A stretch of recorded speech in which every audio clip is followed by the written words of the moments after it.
Thank you. Thank you for that. And blessed afternoon to everyone. Good afternoon. Thank you for responding. How are you today? Wine and sad. Our hearts. Medyo malumana yung ating boses ngayon. Hindi dahil wala akong boses, kundi dahil na-overwhelmed pa ako sa wonderful singing and a wonderful message in song and everything that we have started so far. We thank you, and I'm overwhelmed by the good smile, the beautiful smile that you're wearing today. That's why I am so overwhelmed. Thank you very much. You encourage me actually when you smile at me.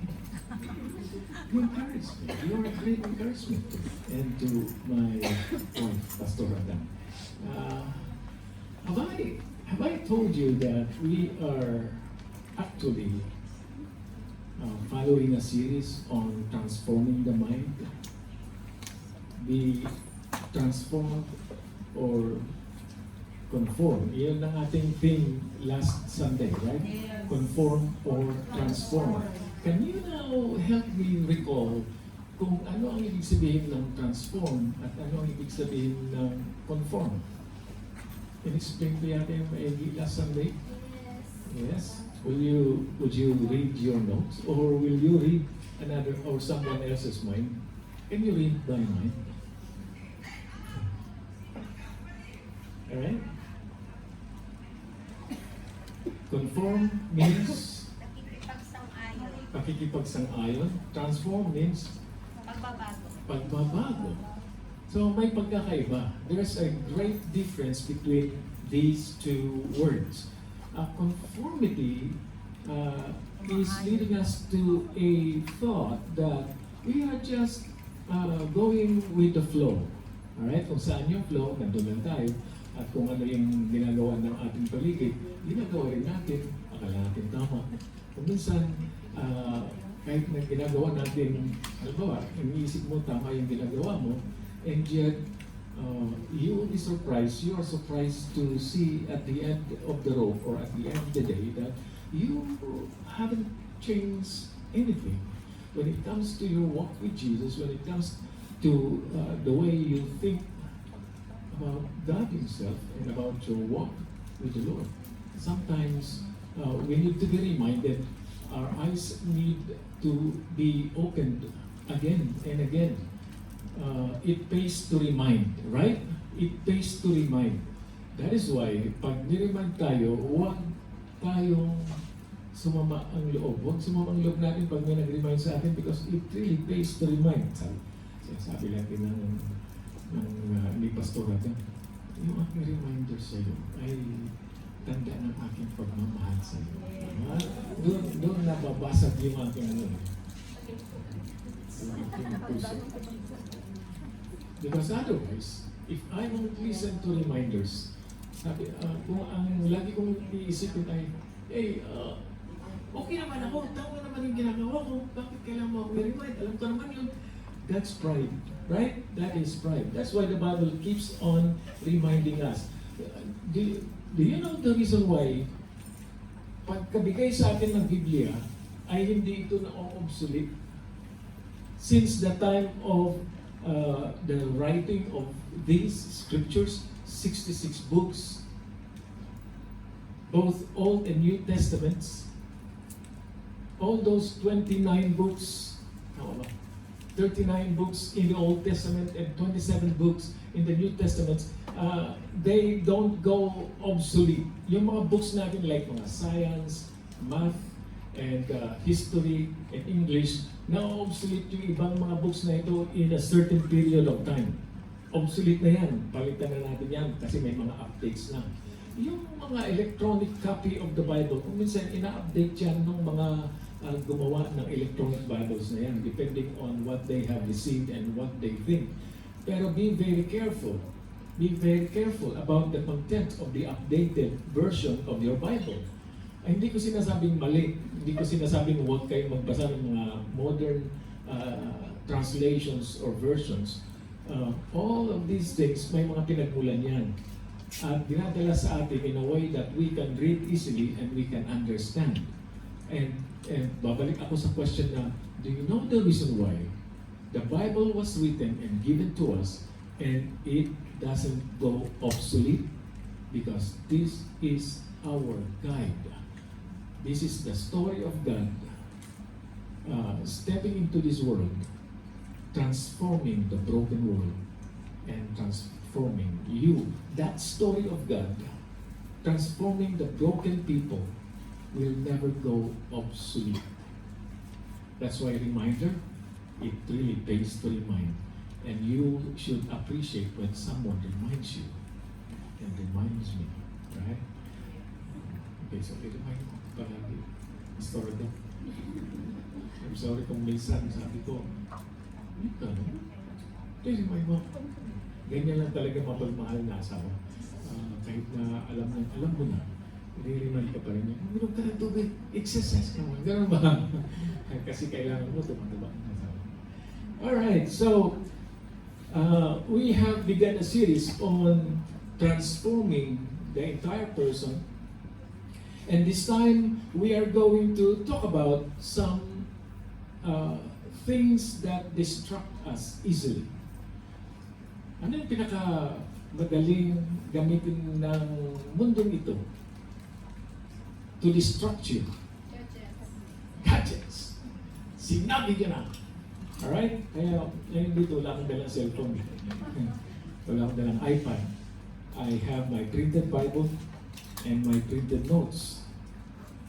Minsan, gumagamit din ako ng gadget dito. Pero ang binubuksan ko, kung ano yung nilagay kong notes, yun lang. Alright? Pero hindi ako nag-scroll dito ng Reels and TikToks habang nagsasalita. Pero yeah, kidding aside, gadgets, cell phones, social media, and all sorts of things na makita natin dito sa mundo, any of them can be an easy distraction. So, ang sinasabi sa atin dito sa ating passage, ipapakita ko sa inyo yung buod ng passage natin mamaya. Ang pinapakita ni Paul dito is, you have already been transferred from the power of darkness or from the kingdom of darkness into the kingdom of light. From the power in the claws of the enemy into the kingdom of Jesus Christ. So pinapakita niya dito ang dalawang bagay. Paul here presents twofold pattern. First, he is explaining the new identity believers have in Jesus Christ. Nung naging Christian kayo, tumanggap kayo kay Christ, and you declared openly that you have began a relationship with Jesus because you have put your faith in Him and you have opened your heart and you invited Him to come into your life and you prayed like this, Lord Jesus, please save me, come into my life, forgive me, write my name in the book of life and make me the kind of person you want me to be. That was your prayer at the time that you have trusted Jesus for your salvation. Now, what the Holy Spirit did is He indwelt you and He baptized you spiritually. Alam niyo yung spiritual baptism? That is, the Holy Spirit transferred you from the kingdom of darkness into the kingdom of light. And who is the king of the kingdom of light? The Lord Jesus Christ. So two kingdoms in this world. The kingdom of darkness and the kingdom of light.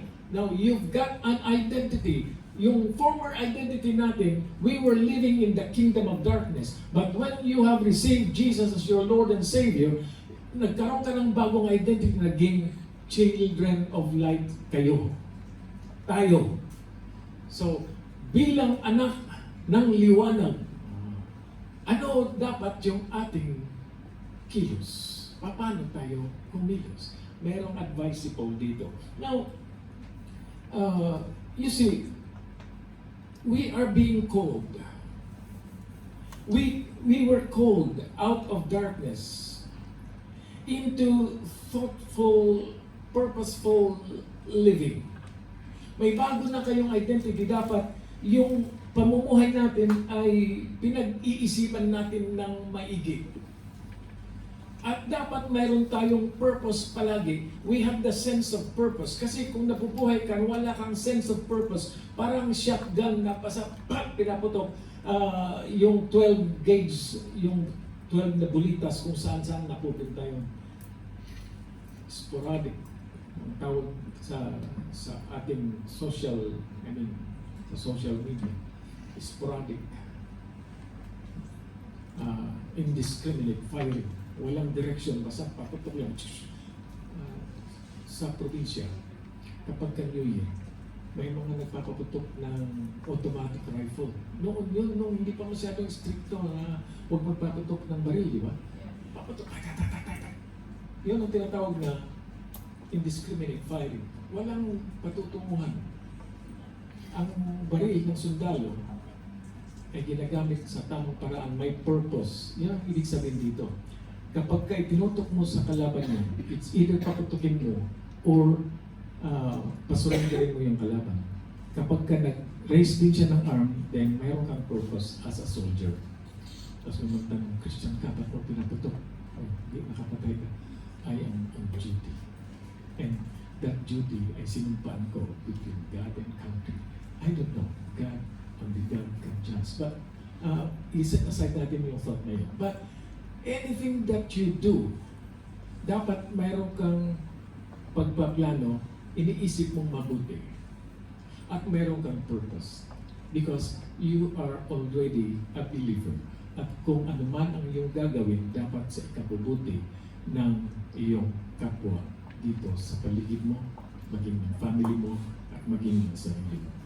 And above all, everything will go to the glory of God. The credit is His, not ours. Right? So, ganun yung ibig sabihin dito. So, Paul is declaring something na kailangan nating ma-remind of. Now, these verses, itong passage na binasa sa atin, actually, we will go back to verse 1. Pero ang gagamitin kong verses ay yung verse 15, then babalik sa yung 16, then babalik sa 15, at 13, 14, 15, 16, 17. Alright, are you ready? These verses move from exposure of darkness to a summons to wise living, to spirit-led action. Mayroon tayong 3 practical marks of a wise man kasi tinatawag tayo ng Diyos to be wise. That's why the title of our message is Live Wisely. Kung titingnan ninyo from verse 13 to 17, nandyan yung sinasabi dito, sa verse 15, nandyan ang command. It is a command. Pakibasa nga yung command dyan sa inyong Bible. Verse 15.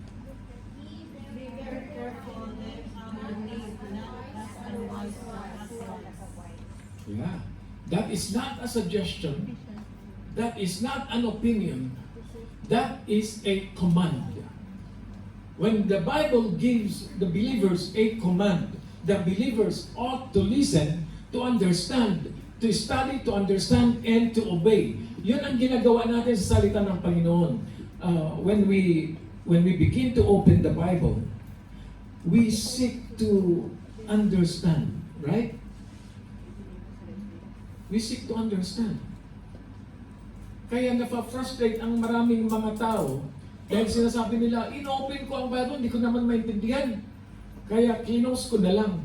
Kasi in-open niya ang Bible, hindi ka maintindihan, kaya close na lang. Hindi tayo ganun, hindi ganun Kristiyano. Ang sinasabi ng Bible, live wisely. Paano tayo magiging wise kung naka-close ang Bible? Isa yun sa point dito. But you see, ang sabi dyan is, being very careful how you live. How you live. Not as unwise, but as wise. That's why, ang title natin is, Live Wisely. Do you like to live wisely? Sabi ng iba, pagka bumilip siya sa kanyang kaibigan, oh, wise kayo ah. Ano hindi mo sabihin? Oh, wise kayo, very smart, very wise. Meron tayong sariling definition ng wisdom, ng being wise, right? Pero dito, makikita natin dito, paano ka nang mamuhay ng wise? Kasi sabi niya sa verse 15, be very careful then how you live, not as unwise, but as wise. Now, the question now is, how to be wise? First, tingnan natin. Tandaran, are you ready? Are you excited? Be excited kasi ito mga practical teachings and command. The first way for you to live wisely is to live as light in this world. In verse 16, make good use of every opportunity you have. Live as light in this world. And then second, in verse 16, make good use of every opportunity you have. And then the third is seek God's will and do it.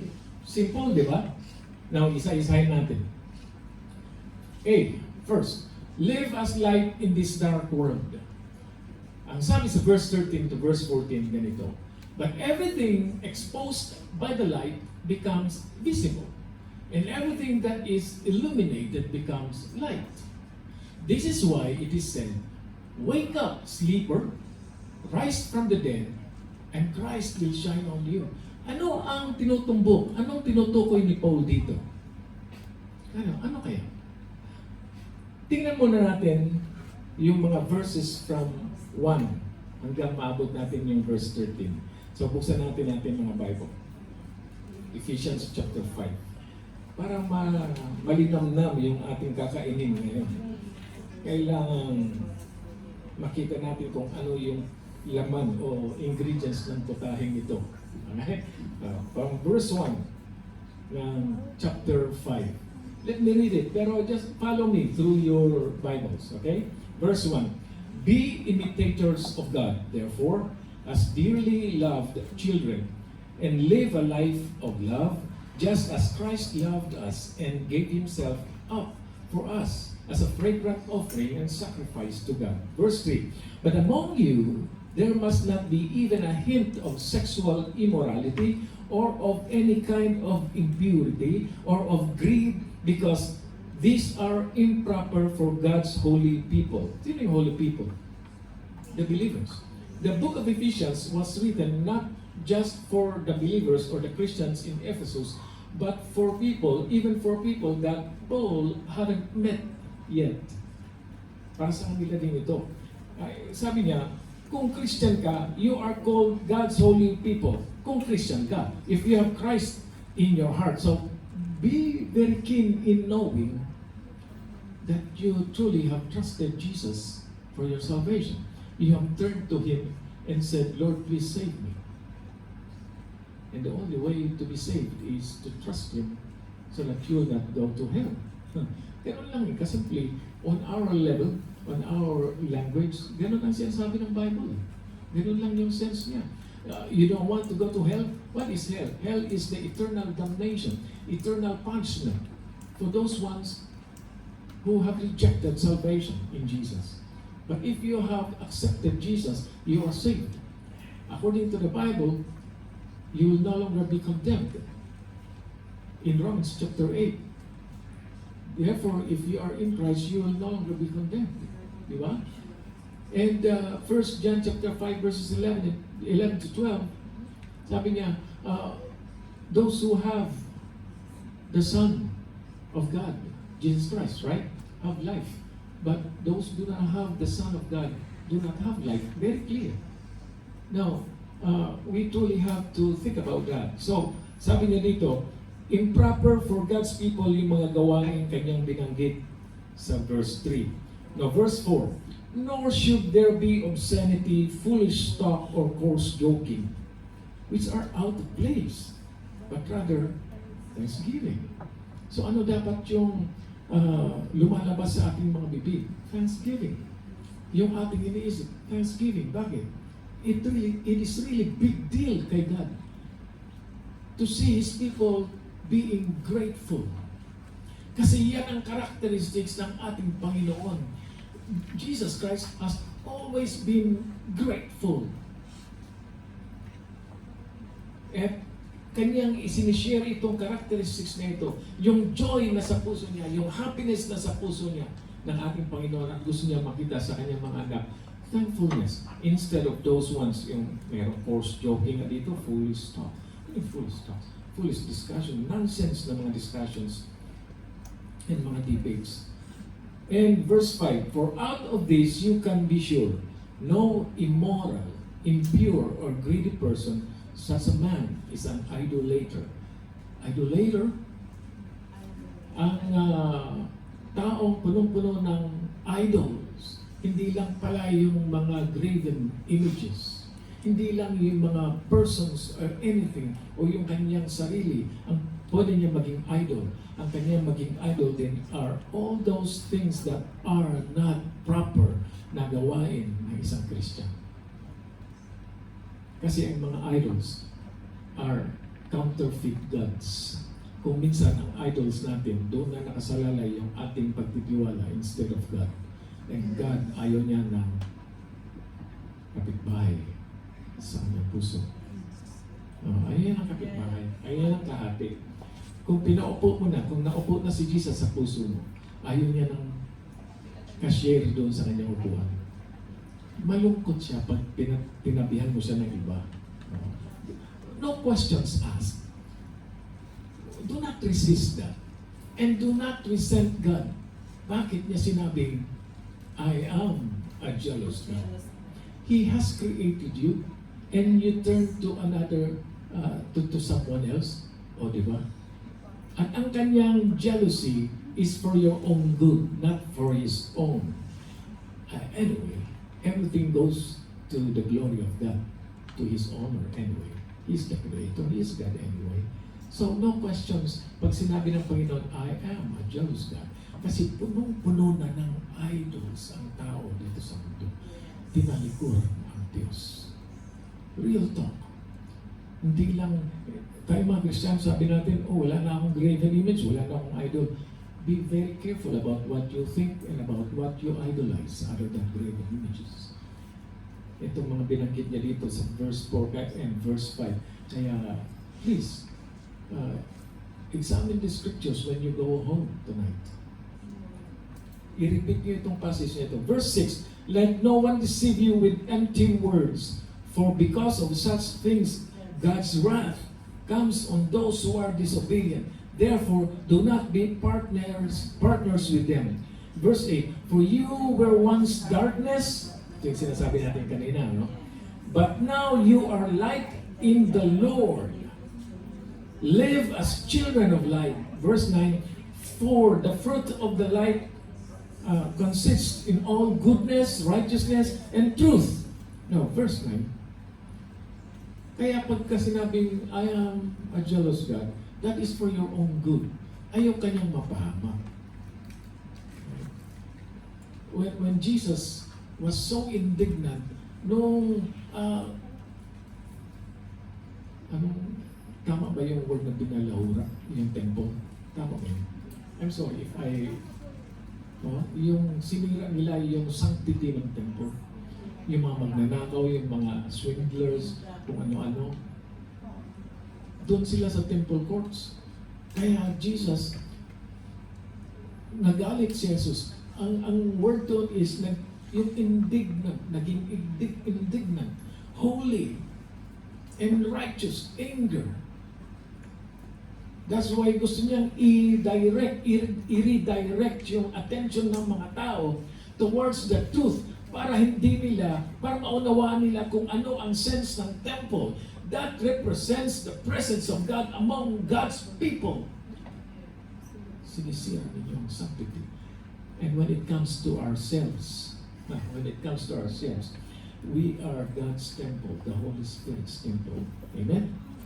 The book of Corinthians tells us that you have become the temple of God through the Holy Spirit. Anyone who destroys the temple will be destroyed. You destroy the temple, you are destroyed. These are warnings. Warnings ito. Kaya yung fruit of light consists on all goodness, righteousness, and truth. Who do not want that? We all want that, right? And verse 10, and find out what pleases the Lord. Have nothing to do with the fruitless deeds of darkness, but rather expose them. Okay, expose them. How do we expose yung deeds of darkness? Makikita natin dyan sa verse 13. Yun ang kanyang prelude towards verse 13. Verse 12, tingnan nyo. For it is shameful even to mention what the disobedient do in secret. Anything that you do in darkness ay sinasabi nilang secret. Things of darkness. That is why, verse 13, sabi niya, but everything exposed by the light becomes visible. And everything that is illuminated becomes a light. Ano ang point ni Paul dito? Now, he is using the Greek science. Greek science. Ang sabi ng science in Greek thinking and methodologies that whatever the light touches is revealed. O di ba yung light, pag nasa dark place, tapos under mo yung flashlight mo, whatever the light touches, nare-reveal sa'yo, di ba? You see the point? And Paul uses that thinking to explain na ang light ngayon provides or opens the mind of those people who are in darkness. Because whatever that light touches, in the Bible, we know that Jesus is the light. And whoever turns to Jesus, His light touches you and you are revealed.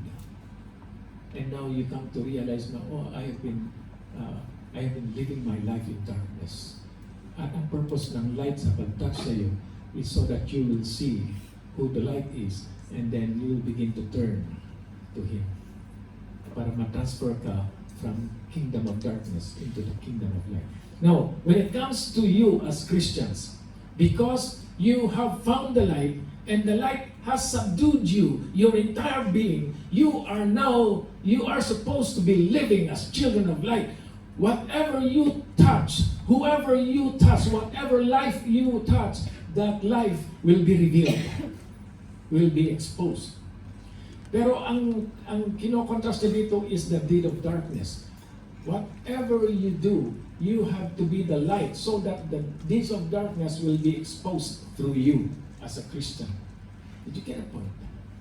Na parang tayo ang ginagamit ng Panginoon to expose the deeds of darkness so that those who are living in darkness will come to their senses and say, hey, I've been living in darkness. Nakakahiya. Di ba? Through you. Maliban na lang kung ikaw ang nagko-conform. You are supposed to be the child of light. And you are supposed to live wisely. Pero ikaw yung nagko-conform dun sa agos ng mundo. You have wasted your moment to stand as a child of light. Ikaw ang nagdala. Do you like that? No, ayaw natin yun, di ba?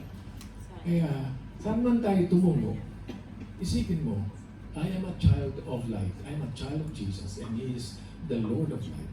And the light is in me now. Anong gagawin ko? How will I act in this world? Sabi ng Bible in the book of Psalms. Sa Psalm yan, wake up, sleeper. Rise from the dead. And Christ will shine on you.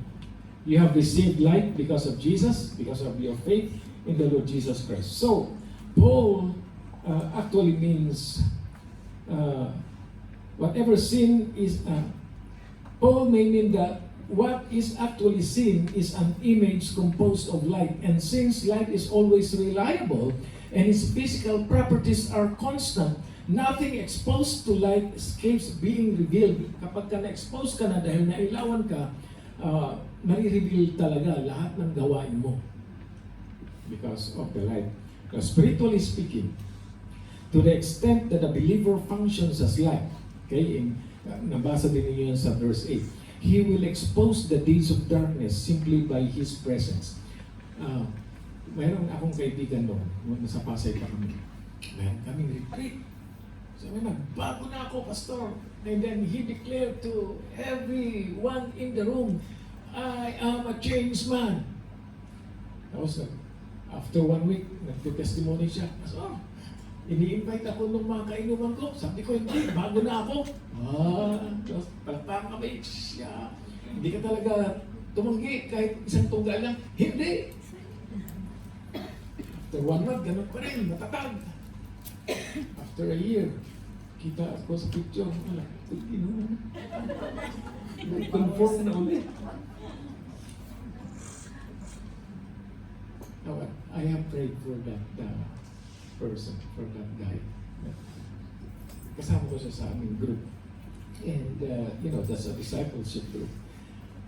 In a discipleship sessions, the discipler gives the word, gives the instructions, and gives encouragements. And the disciples listen. Now, the discipler leaves everything or the rest in the hands of the Holy Spirit, depending on how the disciples will respond. So kapag ka nag-resist yung disciple mo, hindi na ikaw ang sisisihin. Huwag na sasabihin na, that reflects the discipler. Kung anong ginawa, anong decision, yung failure ng kanyang disciple, babalik. No, huwag niyong sisihin yung disciple. It's the decision of the person. Basta ang discipler, as a discipler, kayo mga discipler kayo, you are called to be a disciples. Use the Word of God to disciple people. Not your own opinions, not your own feelings, not your own way of dominating a group or people. Hindi dahil sa matamis nating mga pananalita, hindi ganoon. Pero ginagamit ni Lord ang ability mo na magaling ka magsalita. Ginagamit ni Lord yun. Kung ipapagamit mo ang iyong ability sa Panginoon, then you will be one of the best disciples in the kingdom of God. Di ba? Anyone can do that. Everybody can do that. Now, so, what do we do? What do we need to do? Ask God to reveal unto you kung mayroong mga deeds of darkness na nakatago dyan. And then, pray to God, Lord, bring these things into open and help me, Lord, to unload all this. And I trust you that I'll become a child of light. So that whoever I will touch with my life, with the Word of God, through me, that person will change. Amen? Pangalawa,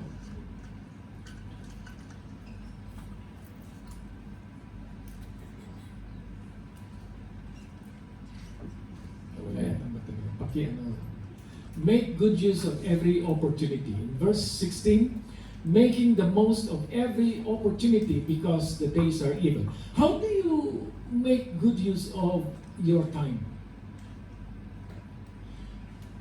Dito sa aking version, in verse 16, making the most of every opportunity. Do you have another version? New Revised Standard Version. Ito kay Pastora na. May iba raw, Pastora?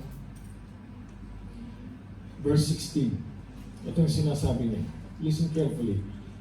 Marking the most of the time. Making the most of the time. Because the days are evil. What do you think about this? How do you use your time?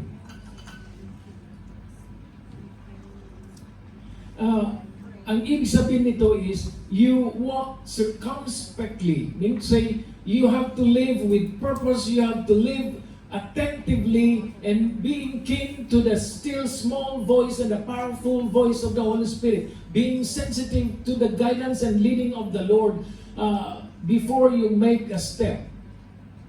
In Filipino, in Tagalog, ginamit yung salitang foolish, actually foolish. Yeah? Foolish, ano yung word na sa Tagalog? Sino man? Tamang. Ano nakalagay dyan? Yung sa verse 16, pakibasa sa Tagalog para hindi tayo magkamali. Sa Pilipino. Parang galang mo. Kamangmangan. Ah. Yes. Samantalahin ninyo ang lahat ng pagkakataon sa paggawa ng mabuti dahil marami ang gumagawa ng kasamaan sa panahon ito. Yun. Maraming gumagawa ng kasamaan. Maraming masama sa ating paligid. Ang ibig sabihin, do not drift by or do not conform to the cultural habit of people around you. Culturally, we are being pulled away from God because ang kultura natin, gusto natin makiayon sa kultura kasi baka maka-offend tayo kung minsan, di ba? Kaya sabi natin, baka ma-offend ko sila kung hindi ko tanggapin yung baka mamaya sapakin ako pag hindi ko tinanggap yung baso. Baka mamaya pag hindi na ako in. O natatakot ka na hindi ka na in. Natatakot tayo kung minsan na hindi ka na accepted sa grupo, hindi ka na belong. Pero kung paninindigan mo, yung pamumuhay na may purpose, pamumuhay na pinag-isipang mabuti, then the Lord is gonna lift you up and the Lord is gonna embrace you and let you light even to the other side of the ocean. Amen? Now, pangatlo. Lastly. Before tayo pumunta sa third, let us evaluate yung daily rhythms natin. Yung speech, what about media? What about the relationships? Kanina sa prayer meeting, daming narinig na mga regrets because of and hurts because of relationships, family, work, finances, economic reasons. Maraming regrets ang Kristiyano, ang tao. But evaluate those daily rhythms. And let us remove patterns that lead to spiritual carelessness. Kapag ikaw ay nasa deep need, ang tendency mo is magbitaw ng salita. Kapag na yung sumama ang loob mo dahil sa offensive word or abusive comments, nakakapagbitaw ka ng salita na hindi mo na kayang bawiin. At nakapagdulot ka na ng sugat sa damdamin ng isang tao. Pagsisihan mo man, may lamat na. Mahirap maghilom. At ang ginagawa mo minsan ng mga tao na saktan mo, nasugatan mo ang damdamin, binubulat lahat yung sugat. Kaya binabalikan yung history pa paano nagkaroon ng sugat. Mahirap kahit tahiin mo pa yan, magkakaroon yan ng peklan. Yeah. That's why you have to evaluate this rhythm na nakapaligid sa atin. Yung sa family, sa communication natin, kung minsan, tatawag, pagkagalitan mo over the phone, yung anak mo, yung asawa mo, tapos magagalit yung asawa, nag-away na kayo, ang hirap ninyong pag-isahin kasi malayo kayo. Paano na yan?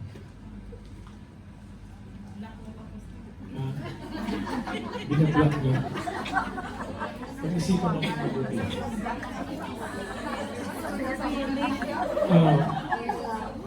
Practice intentional habits para makontrol natin yung ating mga impulses.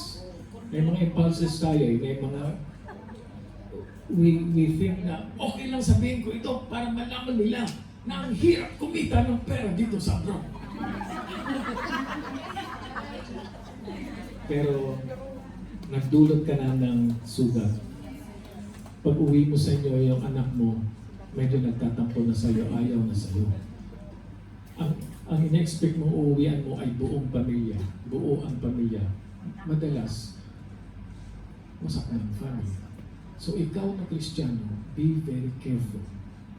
Kaya sinasabi niya dito sa verse 16, make the most of every opportunity. Kunting bagay lang yan. Pero isipin mo pa, paano mong mabuo yung isang tao through you. Try to keep a weekly spiritual audit. Yun yung mga auditors dito. Ino-audit nila at the end of the year, ino-audit nila yung book at kailangan magtali lahat ng mga records.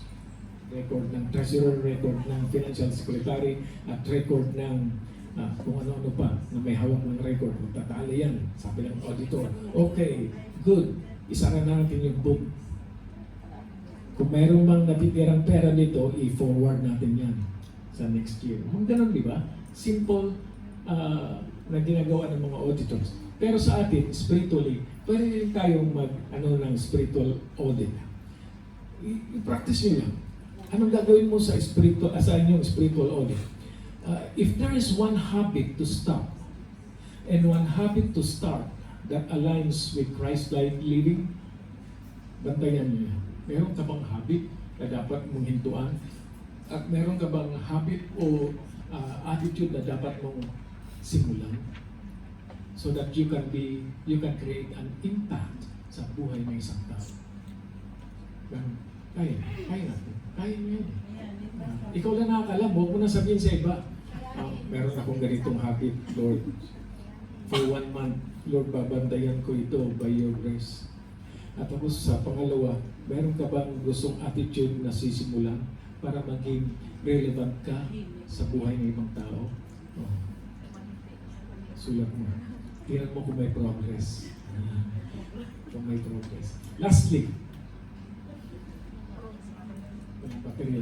seek God's will and do it. Very practical lang si Paul. But these are all command galing kay Lord. Ang sabi niya, therefore, do not be foolish, but understand what the Lord's will is. Ito yung sinasabi natin sa Filipino, medyo mabigat siya. Pag-ibasa sa Filipino. Verse 17. Kaya huwag kayong kumilos na hindi nag-iisip, kundi unawain ninyo kung ano ang kalooban ng Panginoon. Huwag kayong kumilos na hindi nag-iisip. Meron bang pagkakataon na kumikilos tayo na hindi nag-iisip? Approve without thinking. When someone gives a promise, you approve immediately without thinking. Tapos, kapag ka nandun ka na in that kind of relationship or in a contract, something like that, magsisi na, hiwalayan na. Pag-isipan mabuti. Hindi lang doon sa relationships, hindi lang sa marriage, hindi lang sa friendship. Maraming bagay. Kaya maraming pagsisisi ang mga tao. Hindi ko naman sinisi yung tatay ko na gusto niya ako maging engineer. At the end of the day, naging pastor ako. Hindi ko sinisi yung tatay ko na itinulak niya talaga ako maging engineer. Naghihirap ako sa College of Engineering. Puro numero. That is not my thing. That is not my forte. That's why maging sa church, ayaw kong pakialaman yung pera ng church. Pero kapag ka tinatanong ako, may masasabi din naman siguro. Pero that is not my thing. Figures. That's why 2 years, sabi ko, gusto ko na mag-drop out. Pero tinapos ko ang last semester ng second year. And then the Lord opened the door for me to find a Bible school. Doon ako. Tapos, yung sa isang Bible school sa Metro Manila, merong nag-enroll doon, anak ng pastor din. Tapos tinanong siya ng classmate, ba't nandito ka? Ba't ka nag-enroll dito? Sabi, ang sagot niya, itong pinakamadali. Walang mat. There are times that we make a step na hindi natin pinag-isipan hanggang sabi mo nasayang yung 2 taon ko. Diba? Pero hindi ko sinisi yung tatay ko. At hindi ko rin sinisi yung sarili ko. Bakit ako pumasok sa College of Engineering? When the door was open for me to enroll in the Bible school, wala pa itong mga sinasabing nag-iisip, parang laro-laro lang yun. Pero katagalan, napapaisip na ako, gusto ko bang ituloy? Tutuloy ba ako? Tutuloy ba ako? And then the Lord spoke to me. Hindi ko nasasagutin kung tatanungin nyo, paano nag-speak ang Diyos sa iyo? It is discerned. The wisdom of God, the voice of God can be discerned when you walk close with Jesus. Kaya pag nagtanong kayo, paano malalaman ng God's will? Wala akong exact na answer dyan. Except that the Bible tells us, seek God's will. Do it. What is God's will for us? to honor Him, to worship Him, please Him, serve Him. Yan lang. And do it. At marami pa siyang instructions sa Bible. You see, time is limited. Wisdom uses opportunities to accomplish God's purpose. Understanding God's will means seeking it and aligning our choices into the wisdom of God. Kung hindi naaayon sa wisdom of God yung ating choices, then let it be closed. Mas mabuti na yung ma-close kaysa magpatuloy ka at pagsisihan mo yung mga bagay na choices natin madalas. So, prioritize decisions by asking, does this reflect God's kingdom purpose? What is God's kingdom purpose? What is God's kingdom? God's kingdom is where Jesus is the king and ruling. And the kingdom of God is in our hearts. Now, if we do something, will that action serve the purpose of the kingdom? Yung purpose ng Panginoon. Mayroon ka bang maaakay? Mayroon ka bang ma-encourage? Mayroon ka bang mabubuong isang tao? Meron ka bang matutulungang isang tao upang ang kanyang faith ay magsimulang umusbong, tumubo, at lumago, at magbunga? Now think about it. Do you have daily goal? When it comes to your spiritual life, I'd like to challenge you. Start a personal Bible study. Challenge lang ito palagi. Sina-challenge ng mga pastors sa mga members. Oh, challenge, tapos nagsasawa na tayo sa challenge ng pastor. Challenge na naman, Bible study. Minsan, pagod na nga. Bible study pa. Joke lang. Pero, minsan nangyayari. Nakakarinig ka ng ganung mga comments, right? Meron nga isang pastor, naglalakad siya. Habang naglalakad siya, nakita niya yung kanyang deacon na naglalakad din. Tapos, ang deacon na ito ay hindi kayo matagal na itong istorya na to. Matagal na to. Maraming deacons dito, 6 kayo. Pero matagal na to. Testimony ito ni Pastor Ray Stedman. Alright? Nabasa ko sa kanyang Ray Stedman. Sabi niya, mayroong kwento. Yung pastor, kinausap niya yung isang member. And then, na-realize niya na nag-struggle yung member na yun about his spiritual life. So, dinala niya yung member na yun sa lilim ng isang puno ng akasya. Sabi niya sa member, nakikita mo ang punong akasya nito? Yes, pastor. Alam mo yung characteristics nito kung na siyang naging dahilan upang maging malago, malusog, maganda. Ano nakikita mo sa punong ito? Sabi mo, matatag, malusog, maganda. Ano ang sikreto niya? Yung ugat. Yes. At ano ang purpose ng ugat? Marami. May ugat na siyang nag-hold sa weight, sa bigat ng puno at siyang nagiging balancer para hindi kaagad-agad mabuwal yung puno. Mayroong mga ugat na nagdidig deeper into the soil to get all the nutrients from the soil. As ano naman ang ginagawa ng mga dahon? Alam niyo yung chlorophyll? Tama ba yun? Meron silang mga mata. What process is that? Yung kumukuha ng sustansya, yung mga dahon galing sa sun. Photosynthesis. I don't know. I hope na natin science. Photosynthesis. At yun nagiging dahilan upang malago, maganda yung puno. Now, think about yourself. Comparing to this tree, how strong are you in your walk with the Lord? With your life as a Christian. Yeah, I don't do so much about that. Bakit? Hindi niya masagot. Ang tanong ng pastor, nasaan ang Bible? Ang Bible ko nandun sa cabinet, pastor. Nandun sa cabinet. Binabasa mo ba? Hindi. That's the reason of weak Christians. Do not be foolish. Huwag maging mangmang. Ang sabi ng Bible. Do not be foolish. Itong word ng salitang mangmang, kinuha ito sa word na foolish or ignorant. Ang word na ignorant, ang meaning nito sa original language, are those people who are uninformed. Iba na kasi ang paggamit ng foolish and ignorant ngayon. Pero when Jesus used the word ignorant, ang tinutukoy niya yung mga uninformed, ignorant. That's why they do foolish things. Pero kapag ka na-inform mo sila, their minds begin to open to the light. And then instead of doing foolish things, they will do things that are in line with the wisdom of God. That is the way to be wise. Amen?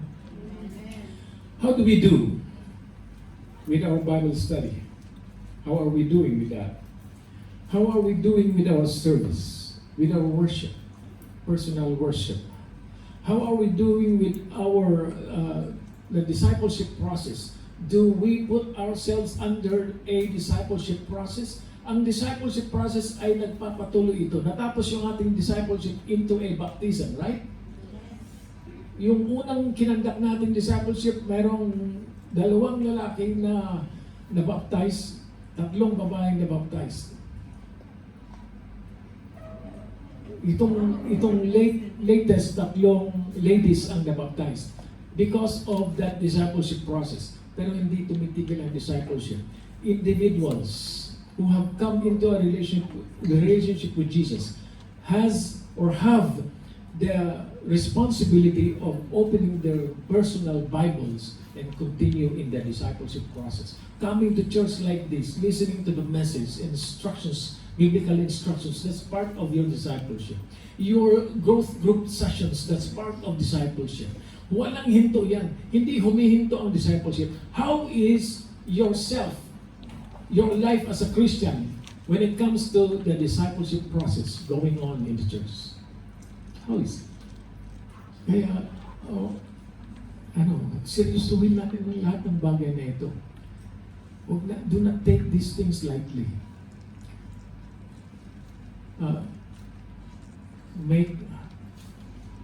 Make good use of every opportunity. Being wise in Christ, yung last slide natin. To live wisely is to be wise in Christ. We cannot be wise on our own effort. No human efforts. No amount of human understanding. That's why the Bible tells us, do not lean on your own understanding. Sabi niya, trust in the Lord with all your heart. Lean not on your own understanding. In all your ways, acknowledge Him, and He will direct your path. That is the way to be wise. Amen? So, my dear brother and sisters, not and brother men, let us give heed to these instructions.